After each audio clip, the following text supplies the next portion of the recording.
before we can say what is functional or not, it has to start with good analysis of the needs that we have and our physical attributes that are limiting our performance in that environment. I am Judd Lienhard, former Army Ranger, college linebacker. I've been a strength and performance coach for over 15 years. Let's get into it. Okay, functional fitness, functional training. Is it functional? Those words won't fucking die. We need to redefine what we consider as functional.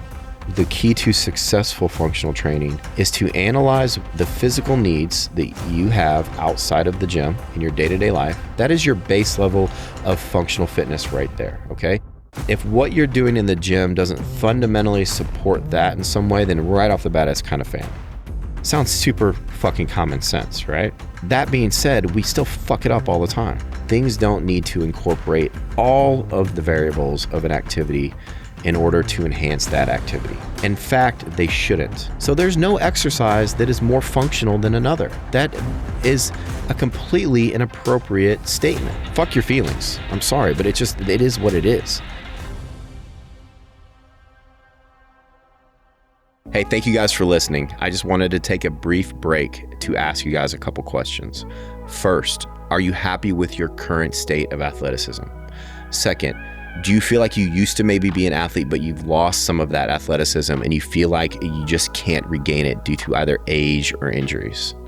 For those of you that don't know my background, for over a decade, I was a speed, strength, and performance coach for dozens of elite athletes. And I used that experience to build a program called MASS Method. It stands for Movement, Athleticism, Strength, and Speed. It's how I train, and it's how I've been able to hang on to a lot of my performance and athleticism I had in my youth by tweaking the program in a way that accounts for some of my current limitations and limitations that we all face as we age.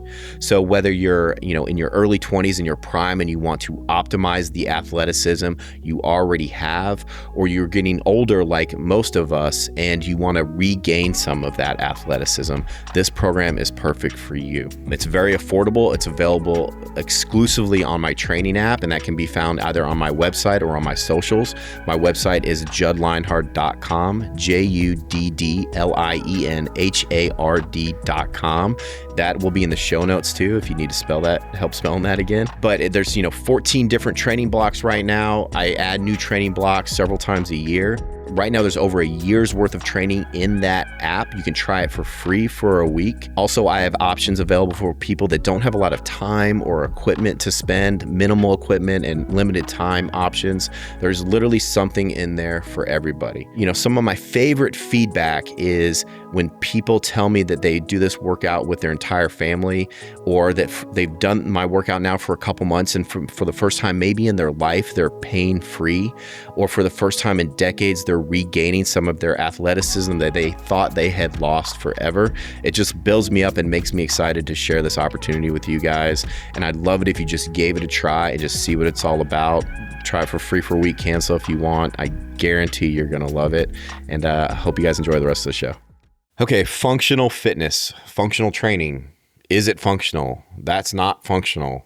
Like, those words won't fucking die. And sometimes I'm guilty of using them as well for a lack of better term, but I hate it when I have to do that, all right? So let's talk today about what people think functional training is and what it actually is, okay? Because there's a lot of misconceptions out there. Okay, so what do we mean by functional? Well, then we have to ask the question, what kind of functions are we trying to enhance, okay? So we're trying to become fitter in some way, right? So that brings us to, what is fitness? All right. Well, fitness is your ability to thrive in your environment. So physical fitness is your physical ability to thrive in that environment. So functional training are movements or exercises or modes or means of training that enhances your physical ability to thrive in your environment, okay? So that being said, people try to impose what they see as functional human beings in any scenario onto what will actually help people function in their scenario. Okay, so you have people saying, if your mobility sucks, or if you're not super fast or powerful, then you're not functional. Well, you can't just universally answer that or say yes or no without identifying the needs of that person within their environment. Okay. So the real question the real way to determine if an exercise is functional or not, or the degree to which it is functional, is if it enhances your physical capabilities for the functions you are intending it to enhance. I probably lost some of you there already. Okay. So every form of exercise, if done intensely enough and repetitively enough, that's a stimulus. And every stimulus is going to result in an adaptation. The question is that adaptation what you desire it to be? Does that adaptation have the effects that you are hoping to elicit from that stimulus? Sounds super fucking common sense, right? But that being said, we still fuck it up all the time. So, if somebody's trying to get stronger and they're doing high rep exercises to enhance mainly muscular endurance, after a certain point that is reached fairly quickly, those endurance exercises are going to have very little impact on your strength. So here's just an example. We want to make our core stronger. So we have people planking and holding planks for time. And that works very well if your core is very weak. But at a certain point, you're not training core strength anymore. You're mainly training core endurance. So that's great if you need core endurance, but let's call it what it is. You need more core endurance. Are you doing activities to where after a certain amount of time, your core muscles fatigue and you lose posture? Sometimes, yes. But in other activities, that is not at all the case. They are doing one thing that in that moment, their core is not strong enough to support the rest of the system and it fails. The core endurance has very little to do with that failure. It's core strength, okay? It's just an example. All right. So let's, from that starting point, what do people think functional fitness is? They believe functional fitness is doing things in the gym or other places that look like what we would do outside of the gym. The movement patterns seem very similar. So it's adding elements of, they also believe that functional fitness must add elements of instability, reactivity, randomness that will then prepare us for the instability, reactivity, and randomness we might have to face outside of the gym. Okay. Now, that's wrong. But let's look at the other side of the coin. You have people that believe that just training muscles for strength, regardless of how that strength is integrated into the rest of the system, in a very basic way, whatever way trains that muscle the best, elicits the most muscular strength adaptations and the most muscular activation is the best way to train. So anything that isn't as efficient as maximizing the force and tension stimulus on that muscle and getting that muscle as strong as possible isn't functional either. Then it's just superfluous, it's suboptimal, or it's, at a waste of time, or it's nonsense. So you have camps on both sides. You have people that stand on stability balls and they rub their head and pat their tummy and jump over ropes and all this kind of stuff at the same time, and that move in all different patterns and all different randomness and react to all different kinds of chaos all the time. And then you have people that eschew all of that stuff entirely, even if it hints at having elements of it, and they only do very basic lifts or movements that are directly intended to enhance the muscular capabilities that will then support the physical capabilities outside of the gym. And both camps are missing the point. Neither is truly functional. Okay. And, the chances are you likely reside somewhere in the middle, but more to one side than the other, okay?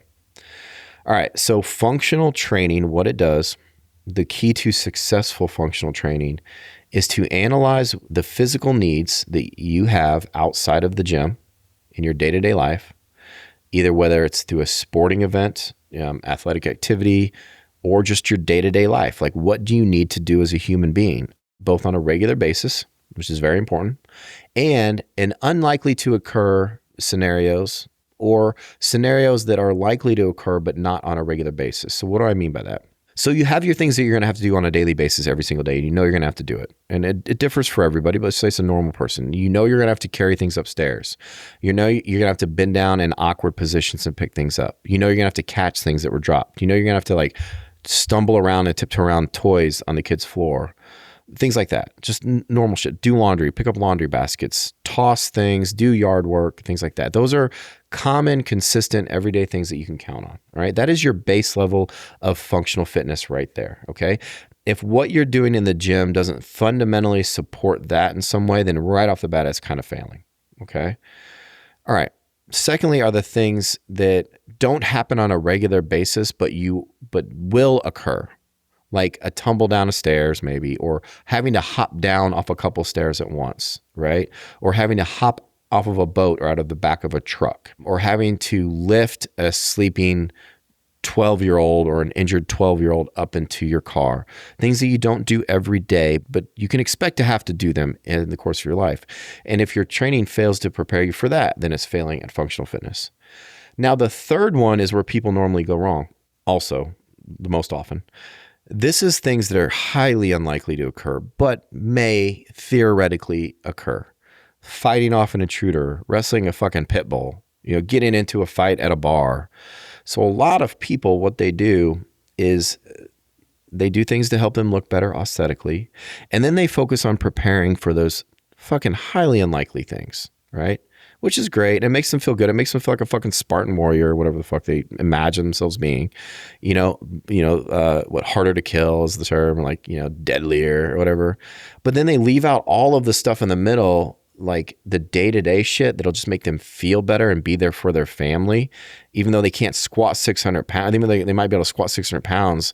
Like if they have to bend over or get under a bed to get a toy, they can't do it, without blowing out their back or something, because they're unable to move with extreme degrees of spinal flexion and spinal rotation and hip external rotation, because they don't have that, even though they can still squat a massive amount of weight. And yes, true, if somebody ran into your house, you may be able to throw them on the ground, or if you got in a bar fight, maybe you do. Well, I don't know. I don't know how much the lack of spinal flexion, hip external rotation would hinder you in those endeavors as well. But the point of the matter is you're not working or not focusing enough time on the things that will enhance your day-to-day robustness and capabilities, true physical fitness in your environment that you can count on a daily basis. Because squatting 600 pounds only has a very limited positive impact on that. And in some regards, in certain circumstances, it may have a negative impact. Okay.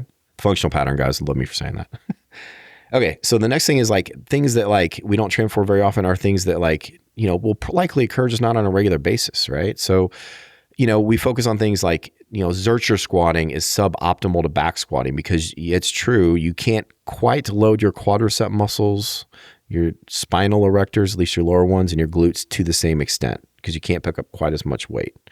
All right, but what do our, infrequent but likely daily occurrences require? Do they really require peak fucking performance of our muscles, right? Certain muscles, or they do require our system as a whole, with all of the links included in that system, to work well together at a fairly high level.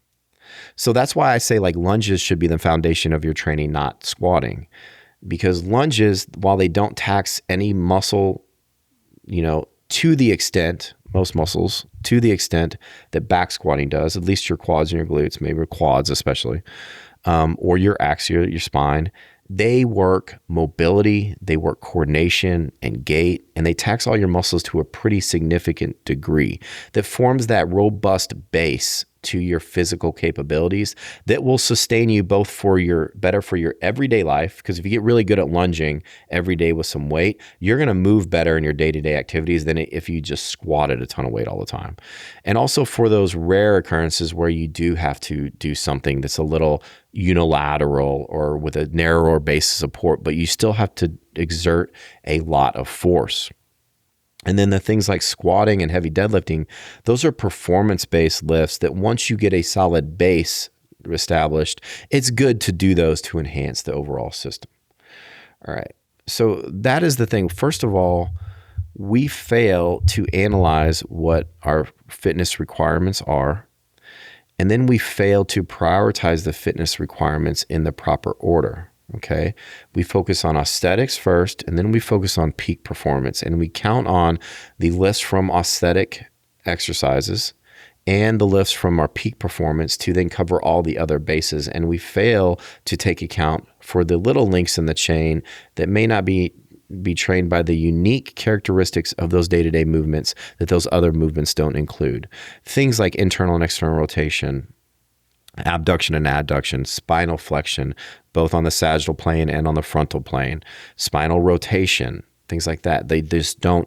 Dorsiflexion. There's a myriad of other things. Neck strength, right? So that is like the biggest misnomer there. But that being said, when people are these functional strength gurus, they fail to understand that things don't need to incorporate all of the variables of an activity in order to enhance that activity. All right.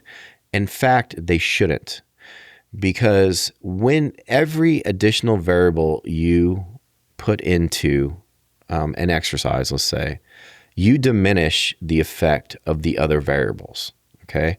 So it's just the wider you cast the net, the less efficient that net is at catching one fish, right? So every time you add a new element in, you have to understand that you're going to sacrifice something from the other element. So if I am looking at somebody's movement on a day-to-day basis, and it is clear that quad strength is the limiting factor, the most functional thing they can do there is they can do something that best focuses on quadricep strength. And that would not be a lunge. That would be a leg press or a leg extension or even a back squat. All right. And in that case, you're going to want to take out every other link in the chain that may limit your ability to target that one specific factor that's really limiting their performance. Okay. So the more systemic something is, first of all, the worse it is at targeting a specific thing. And also the more vulnerable it is to interference from other things that aren't crucial to the task in hand. So if somebody's athletic performance is limited by general leg strength, right? I'm not going to have them stand on a ball that limits stability while dodging random objects, and tapping their head, and doing rotation while they work on leg strength. No, I'm going to take out as many variables as I can that could diminish from my ability to target leg strength. And what's more, I am going to take out variables in the muscle activation and the joint movement that doesn't help me target that specific muscle or muscle group. Okay. So before we can say what is functional or not, it has to start with good analysis, both qualifiable, objective, observable, and quantitative analysis of the needs that we have and our physical attributes that are limiting our performance in that environment. Okay. So we can't truly know what's functional. You cannot look at an exercise and say it's functional or non-functional until you tell me what functions that athlete needs to enhance and what functions are limiting that athlete's ability to function in that environment. So there's no exercise that is more functional than another. That is a completely inappropriate statement. So you can't look at a thruster and tell me it's more functional than a back squat. You can't look at a back squat and tell me it's more functional than a thruster.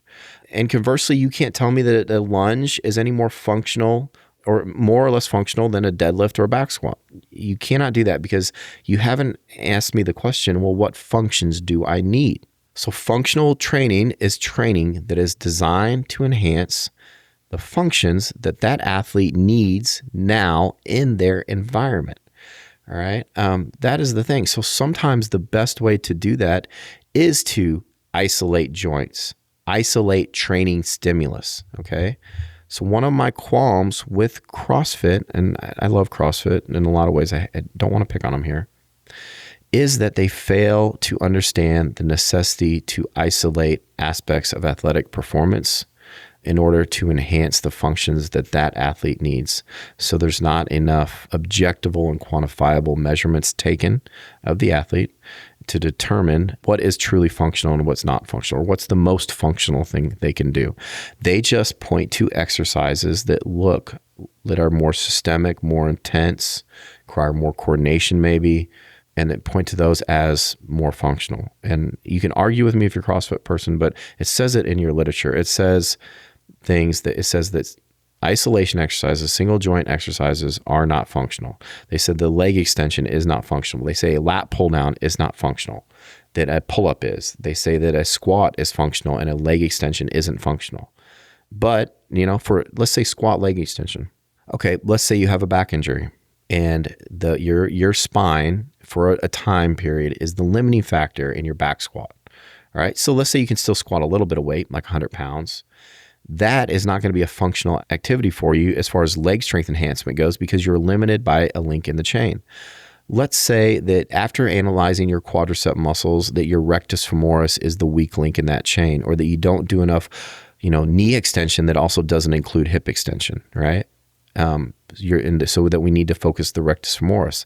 Then for that particular athlete, leg extensions would be a highly functional exercise because they need rectus femoris targeting, and you can only do that if you do knee extension without simultaneously extending the hip, because the rectus femoris is a biarticulate quad muscle.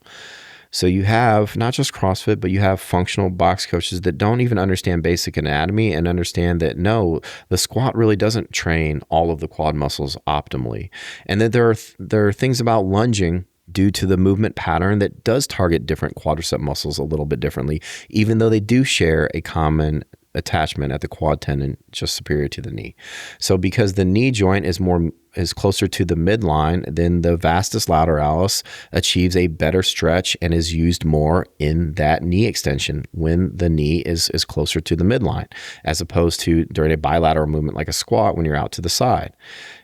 Also like things like extremely deep, hip flexion. They don't maybe target muscles that work better towards, more terminal hip extension. So if you're analyzing an athlete and let's say they're a sprinter and they do a lot of squatting, right? But they are having a hard time achieving good hip extension, then maybe exercises that stress the glutes or mobilize the hip flexors even in isolation, are more functional for that athlete than squatting. So depending on the athlete, if I ask a lot of people what's more functional, a squat or a hip thrust, they're going to say squat, or they're going to have a strong opinion on it. They'll probably say squat. Okay, well, if you're a sprinter and you're having a hard time with terminal hip extension, then as far as weight room activities go, I would say, and you already have really big quads, probably too big of quads for linear sprints, I would say that the hip thrust would be a much more functional exercise for that sprinter. Are you picking up what I'm putting down yet? Basically, is we need to redefine what we consider as functional. Okay, so and that starts with an analysis of the environment the athlete interacts with on a regular basis, the analysis of the environment the athlete is likely to interact with on an irregular basis, an analysis of the needs that athlete's going to have potentially, like maybe, probably not, but maybe, you never know. And we need to train those in that order of importance, okay? Then we need, when it comes time to train them, we need to analyze the athlete's capabilities, determine which capabilities are limiting their performance in their environment in those three scenarios, right? And prioritize training those. And then only after that, then we can design a truly functional program for that athlete. You cannot look at a program and say this program is more functional than this program. You cannot do that. It is fundamentally impossible. Now, there are programs that are just pretty freaking bad, and you can say, well, I can't really picture a scenario where this program would be more functional than this one, And you can look at very balanced programs that if the person didn't have any special needs or limitations, you can say that would be a very functional program for about everybody I can imagine. Okay? True, that is true, okay? But you can't just arbitrarily say one thing is more functional than another. You can't do it, all right? And I challenge you to do that. Okay, next, let's look at training that doesn't affect physical performance that much, but affects other things. And let's consider how that might be functional. Okay. So we fail to consider that in today's environment, our physical capabilities, honestly, if we're honest with ourselves, at least at a high level, aren't very important. So we need to be able to function on a day-to-day basis with daily movements and be healthy and happy and do the day-to-day things that you see people doing on the street. We need that, all right? So if your training doesn't support that, then yeah, that's an issue, okay? But other than that, our environment, our physical environment is far beyond our physical performance. A lot of people's ability to thrive in their environment is based, and you guys are going to hate to hear this, on appearance, okay? So, and a lot of people's confidence is based on their appearance.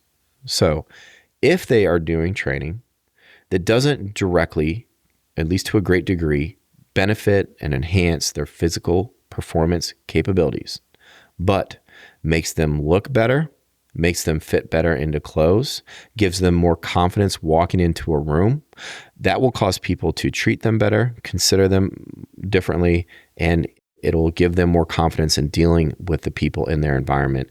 And so those exercises that don't enhance their physical performance at all do, in fact, serve a functional purpose, okay? I know we don't like to hear that. I know we don't like to hear that people that just work out to look good may be reaping benefits from that, right? And we can hate on that all they want, but the truth don't fucking care. It don't care that you're really good at your mace and club work and your kettlebell work, but the dude that walks in and has broader shoulders than you because they do a lot of bodybuilding activities, people consider them differently. And you may want to sit down and explain to them, but that's not functional. I'm more functional. I do kettlebell training and mace training, and you probably will because people tend to be fucking annoying like that. And the person doesn't give a fuck. They don't understand it, first of all. They're not into physical fitness. They just know that this dude has broader shoulders and that looks better in a boardroom. And just like somebody that has a little bit of a gut but has a very strong core, okay, that's fine. But the dude that has a six-pack at the beach is going to do better with women more than likely, all other things being equal. Like fuck your feelings. I'm sorry, but it is what it is. And people that hold on to more muscle, even on a football field where performance is really important, the intimidation factor of a bunch of big, strong-looking motherfuckers lining up against you has some value to it. Okay? So aesthetic training, as long as it helps with your day-to-day activities, if it helps you and it doesn't create long-term or put you at risk for short-term injuries that could severely be negative to your health, all right, can be very functional in today's environment. It just can be. And I know a lot of the functional gurus don't like to hear that shit, but like the function patterns people, in addition to it being fucking complete garbage for high-end athletic endeavors, it's great for people that just want to move and look a little bit better and maybe need some rehab. That's fine for that, even though the reasons they state are fucking nonsense. And it sucks for fucking high-end athletic activities. It also doesn't build a ton of fucking muscle or make people incredibly lean. Bodybuilding training does that. So they can't fucking wrap their head around, yeah, you may be more functional in your eyes than this person, but this person is going to walk into an environment and look the fucking part. And that is important. That looking the part is important. So anyway, it is what it is. So need to wrap it up, but basically let's take another look at what functional fitness really means. And are you really a functional athlete? And have you really looked at the requirements in your life to even determine that in the first place? Anyway, hope you all have a good day, and thanks for listening.